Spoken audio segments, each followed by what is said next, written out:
Cable T V operators association Kollam ജില്ലാ സമ്മേളനത്തിന്റെ പ്രതിനിധി സമ്മേളനം വ്യാഴാഴ്ച നടക്കും. കുണ്ടറ YMCA-യിൽ ജില്ലാ പ്രസിഡന്റ് പി സുരേഷ് ബാബു പതാക ഉയർത്തും. സംസ്ഥാന ജനറൽ സെക്രട്ടറി PB സുരേഷ് പ്രതിനിധി സമ്മേളനം ഉദ്ഘാടനം ചെയ്യും. Cable TV operators association Kollam ജില്ലാ സമ്മേളനത്തിന്റെ പ്രതിനിധി സമ്മേളനത്തിന് വ്യാഴാഴ്ച തുടക്കമാകും.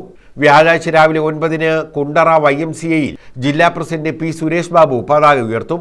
COA സംസ്ഥാന ജനറൽ സെക്രട്ടറി PB സുരേഷ് പ്രതിനിധി സമ്മേളനം ഉദ്ഘാടനം ചെയ്യും. ജില്ലാ ജോയിന്റ് സെക്രട്ടറി G അജി അനുശോചന പ്രമേയം അവതരിപ്പിക്കും. സ്വാഗത സംഘം ജനറൽ കൺവീനറും ജില്ലാ ജോയിന്റ് സെക്രട്ടറിയുമായ T വിനോദ് കുമാർ സ്വാഗതം പറയും.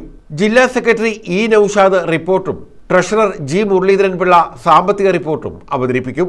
COA സംസ്ഥാന വൈസ് പ്രസിഡന്റ് VS ജ്യോതികുമാർ സംഘടനാ റിപ്പോർട്ട് അവതരിപ്പിക്കും.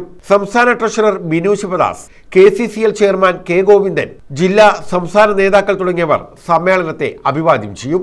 പ്രതിനിധി സമ്മേളനത്തിലുള്ള ഒരുക്കങ്ങൾ കുണ്ടറ YMCA-യിൽ പൂർത്തിയായി. News bureau, Kundara.